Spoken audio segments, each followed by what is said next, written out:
CR Patil જેમને અભિનંદનની વર્ષા થઈ રહી છે। પ્રદેશ ભાજપ તરફથી અભિનંદનની વર્ષા સીઆર પાટીલ ઉપર થઈ રહી છે।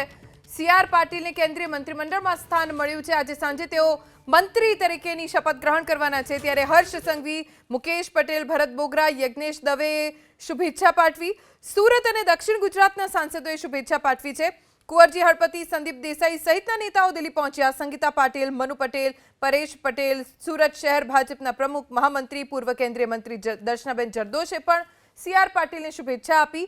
નવસારી શહેર ભાજપ પ્રમુખ ભુરાભાઈએ પણ શુભેચ્છા આપી છે। સુરત ભાજપના પરેશ પટેલ, દિનેશ રાજપુરોહિતે પણ સીઆર પાટીલને મંત્રી બનવા બદલ શુભેચ્છા આપી।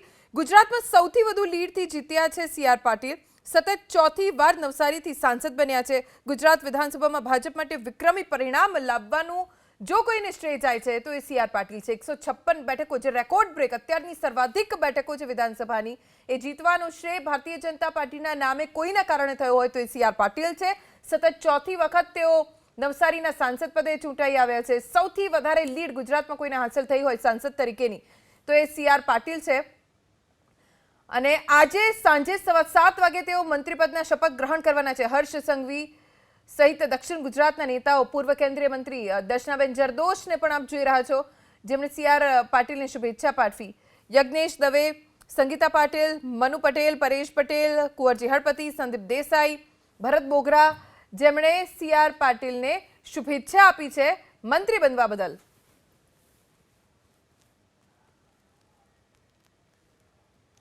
તો સીઆર પાટીલ ઉપર અભિનંદનની વર્ષા થઈ રહી છે।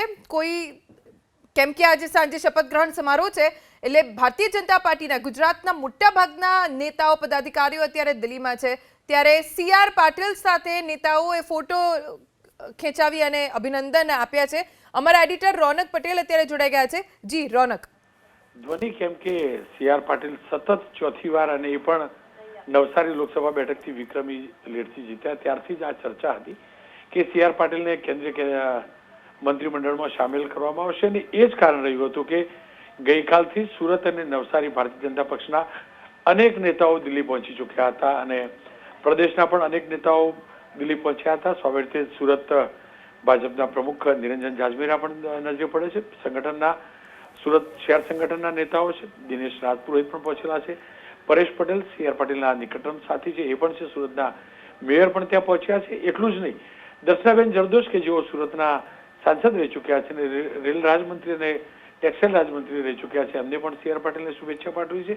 એટલું જ નહીં, હર્ષ સંઘવી, રાજ્ય સરકારના મંત્રી મુકેશ પટેલ પણ નજરે પડે છે દ્રશ્યોની અંદર, કારણ કે તેઓ પણ ગઈકાલથી જ દિલ્હી પહોંચી ચૂક્યા છે। કુલ મળીને સીઆર પાટીલ જે પ્રકારે ગુજરાતની અંદર ભારતીય જનતા પક્ષના સંગઠનને મજબૂત કર્યું, ગુજરાતની અંદર પેટા ચૂંટણીઓ હોય કે પછી લોકસભામાં 26માંથી 25 બેઠક, એની સાથે સાથે વિધાનસભાની અંદર 156 બેઠક જીતાડવાનો તેમનો ઇતિહાસ રહ્યો અને 156ની સાથે 5 પેટા ચૂંટણી, એટલે કે હવે 161 બેઠકવાળી વિધાનસભા સીઆર પાટીલના નેતૃત્વમાં ગુજરાતમાં બની।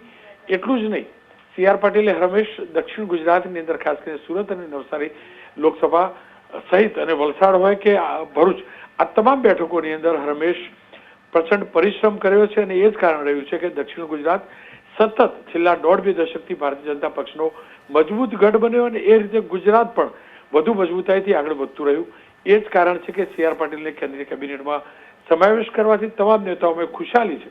જ્યાં સુધી સીઆર પાટીલના કાર્યશૈલીની વાત છે, આપણે તમામ લોકો જાણીએ છીએ કે પ્રચંડ પરિશ્રમની સાથે સાથે સીઆર પાટીલ મેનેજમેન્ટના માસ્ટર છે અને હંમેશ તેઓએ પ્લાનિંગ જબરજસ્ત કર્યું છે અને એ જ પ્લાનિંગ એમનું કાર્યાલય હોય કે પછી પ્રદેશનું કાર્યાલય, આ તમામ કાર્યાલય ઉપર આપણે જોયું છે અને સ્વાભાવિક રીતે જ હવે જે પણ મંત્રાલય મળે તેને ચોક્કસથી વધુમાં વધુ ન્યાય મળશે અને મંત્રાલય અંતર્ગત આવતા તમામ વિભાગોની અંદર વિકાસની જે ગાથા છે તે વધુ આગળ વધશે એ પણ નિશ્ચિત છે અને સ્વાભાવિક રીતે જ હંમેશ તેઓ નરેન્દ્રભાઈના આશીર્વાદ તેમને મળતા રહ્યા છે। નરેન્દ્રભાઈનો તેમની પર વિશ્વાસ પણ રહ્યો છે અને એ જ વિશ્વાસ અહીંયા તસવીરોમાં પણ ઉજાગર થાય છે।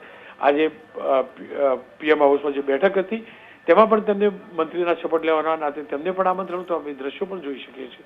કુલ મળીને સીઆર પાટીલ, અમિતભાઈ શાહ, એ જ રીતે નીમુબેન, એ રીતે મનસુખભાઈ માંડવિયા, ગુજરાતને સારું પ્રતિનિધિત્વ મળી રહ્યું છે તે જાણી સમજી જોઈ અને તમામ ગુજરાત વાસીઓ જ ખરા, ભારતીય જનતા પક્ષના કાર્યકર્તાઓ તો ખરા, પરંતુ ગુજરાત માટે પણ આ ગૌરવની પળ એટલે છે કે 5 મંત્રીઓ પણ હશે.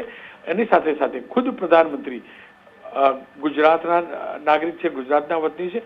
અમિતભાઈ શાહ મહત્વનું ખાતું ગુજરાતથી મળવાનું છે, એટલે ગુજરાત માટે ચોક્કસથી આજનો દિવસ, આજનો શનિવાર ઘણો શુભ અને મંગળમય શનિવાર સાબિત થઈ રહ્યો છે. જી રોનક, આભાર. તો અદ્ભુત સંગઠન શક્તિ અને મેનેજમેન્ટમાં માહેર છે CR પાટીલ, અને હવે તેઓ મોદી સરકાર 3.0માં કેન્દ્રીય મંત્રી પણ રહેશે.